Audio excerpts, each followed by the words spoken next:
Hello there, ladies and gentlemen. White to move here and win this. This is a pretty cool study, I think. Our pawn here is 3 steps away from promotion, and that is, of course, an important part of winning this game. And subsequently, the black pawns are going down in the position. So, post the video now, see if you can find out how white wins this on your own. And when you return, I will show you the solution. Go ahead. Okay, welcome back. So, as I said, this pawn is the most important piece right now. We want to get it to promotion. And also, if black managed to sacrifice on the pawn, it's still okay because with this bishop and this pawn, we will win this unless these two pawns or any of them have come too far down. So, how are we forming our strategy out of this information? Well, okay, moving the king first in two different squares here doesn't give us anything. Just put it our king in a black square. We will able to be checked, and it really doesn't push anything forward. So that's not a good idea. Moving this pawn 1 step doesn't give us anything, and moving 2 steps is actually even worse. So this is not how we start, because black want to have his king on g6 instead of h5, and that will become more clear later why he wants to be there. So anyway, if the black king would have been here from the beginning, this position would have been a draw. So it's important that we don't give him the tempo move to move the king. And the bishop is also ideally placed. It covers the d6 square, cover our pawn moving forward, and it covers the pawn promotion square. So we shouldn't move that either. Only left move to look at is, of course, the right move. Playing d6 right away, and that's not, I don't think it's that easy. That's hard to find, actually. It's pretty obvious. Let's just run with our pawn. So, if we look at this now, if black moves his bishop to f6 and be prepared to sacrifice here and run with his pawns, it's just too slow for black. We will move our pawn. This pawn will come to a4. We will promote. He takes, we take, and these two pawns are far away. If we want to save this one, we just put the bishop here, cover everything, and we will get this pawn up to promotion. Since black cannot defend with some tempo moves, we will always get the opposition, and we also can have tempo moves with our bishop. So this is winning. Okay, so black doesn't play bishop f6. Instead, he has a better defense, and that is bishop e5. Now it prevents us from moving the pawn again. We will just lose our bishop and lose the game. So we need to do something smart here after bishop e5. Can you see what we will do? Okay, there's no point in taking two pawns for one. Now we will not win with this. The black bishop will sooner or later just sacrifice here, and it will be a clear draw.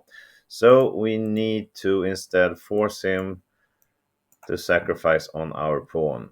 And the bishop needs to be moved, but still don't lose the control over this, which means bishop b8. Now we're actually threatening to play d7.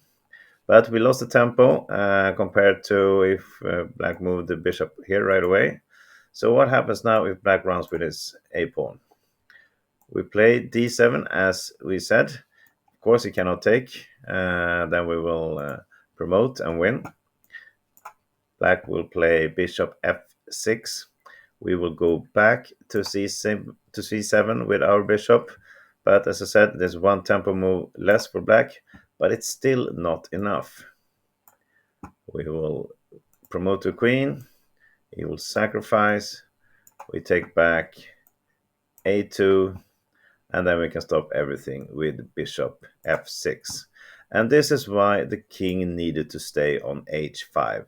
If the king would have been on g6 now, this move, bishop f6, wouldn't be possible, and we would have actually lost this game. So that's important why we shouldn't have moved the g pawn from the beginning, but then instead let everything be as planned, like this. Okay, so let's look further. We do this, and of course, if black runs his pawn here, simply play d7. A better move for black instead is to play bishop f6 right away. Now we keep on going d7, and we are threatening bishop c7 to protect everything. But the defense here for black is instead he plays the bishop to d8, stop this pawn, protect both his pawns, and threatening to get his king closer and just grab our pawn. And now it becomes a lot more interesting. So, how do white win from here? This is the hardest part, I think, to find the right strategy. Go ahead now, white to move and win from here. Pause the video if you need. Okay, here we go. So again, there's no point in helping the black king to come closer to our pawn. This is a dead draw. But we have another very smart plan, and that is to play bishop to g3. Look at this. Okay, what happens now? We are allowing a4, and what was the point of the bishop to g3? Well, we want to play bishop h4. We want to sacrifice our bishop like this. So beautiful. Of course, we are threatening to take his bishop, so he needs to take care. And then we follow up with a beautiful g4. Now it's good enough to play g4. King can come to g6, lose the bishop, and we will promote.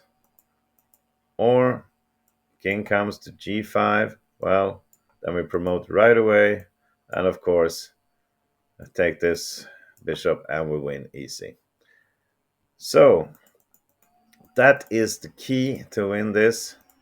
In this position, play the beautiful bishop g3 and prepare to play bishop h4. If he tries something else, if he sees this and he just doesn't waste any move with his pawns, it doesn't matter. Bishop comes to h4 anyway. The king will not be quick enough. Yes, he will take our pawn, but as we said, this pawn will be enough. Of course, it's an easy win from here also. So, I hope you enjoyed this video, and I hope you find the beautiful bishop g3, which was the key move for the whole study and the one I really loved, and that's why I made a video about it. Thank you for watching. Have a great day. See you later. Bye bye.